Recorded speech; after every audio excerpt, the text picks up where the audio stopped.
Ya son al menos 1.600 las personas fallecidas de las que se tiene confirmación después de que un terremoto de magnitud 7,7 golpeara cerca de la ciudad de Mandalay en Myanmar, la segunda más grande de la antigua Birmania, y sacudiera al país vecino Tailandia. Se trata del mayor terremoto que ha afectado a Myanmar en más de un siglo. El Servicio Geológico de Estados Unidos estima que la cifra de muertos podría superar los 10.000. Ahora bien, ¿qué se sabe hasta el momento? El terremoto causó el colapso de edificios a cientos de kilómetros de distancia. Al menos 10 personas han muerto en la capital tailandesa, donde las autoridades trabajan contrarreloj para liberar a más de 100 personas que se cree están atrapadas bajo los escombros de un rascacielos en construcción.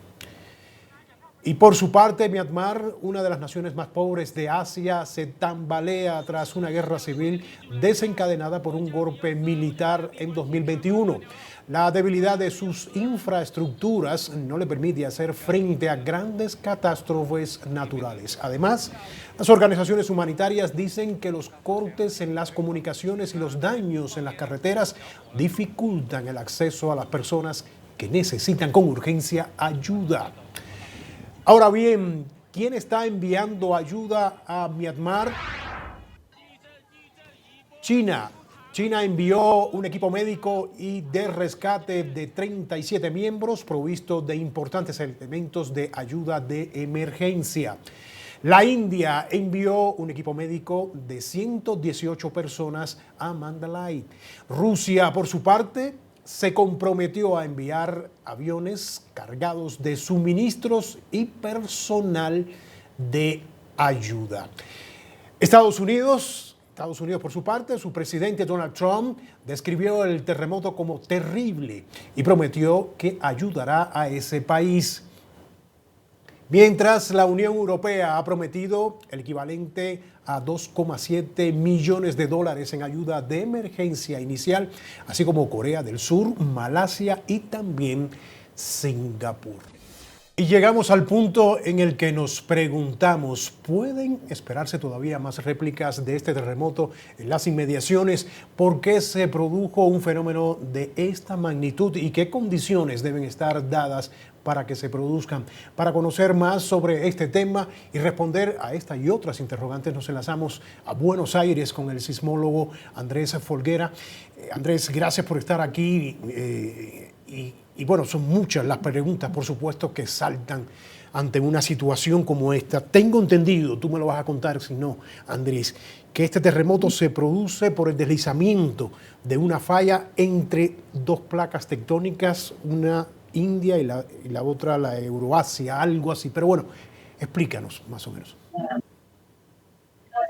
Bueno, buenas tardes. Exactamente, la falla que ha producido este terremoto es una falla muy conocida, está en uno de los bordes de la placa de la India. La placa de la India colisiona contra Asia hace unos 48 millones de años y aún sigue colisionando. Los Himalayas son la muestra, digamos, activa de esa colisión. A medida que la India se hunde por debajo de Asia, se levantan los Himalayas. Y una de las fallas que limita este continente de la India, esta placa de la India, es la falla que ha producido el terremoto de magnitud 7,7. Andrés, hay dos cosas que me llamaron la atención. Una es que además de estos destrozos que hemos estado viendo en estas imágenes que hemos estado pasando, por un lado, hemos visto también grandes grietas en el suelo, enormes grietas que se hicieron en torno a este sismo, por un lado, y por el otro, esto no se había dado desde hace más de un siglo. Uno hubiera dicho, bueno, ya estas cosas no van a suceder quizás en esa parte del planeta, sino que no, al contrario, se siguen dando y con mayor intensidad, Andrés. Bueno, respecto a la primera parte de su pregunta, efectivamente se ha roto una fractura de 250 kilómetros de largo. O sea, magnitud 7.7 implica una fractura en la superficie de 7,7, de 250 kilómetros de largo. Las fracturas en las rutas a las cuales usted hace mención son pequeños sectores que están mostrando esa gran fractura que cruza a lo largo de la superficie terrestre.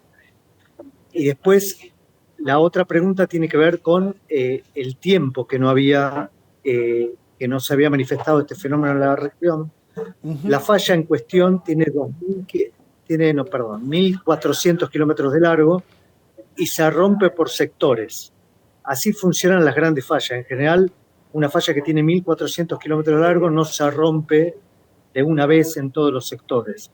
Se va rompiendo por tramos y la longitud de los tramos depende de la magnitud del terremoto.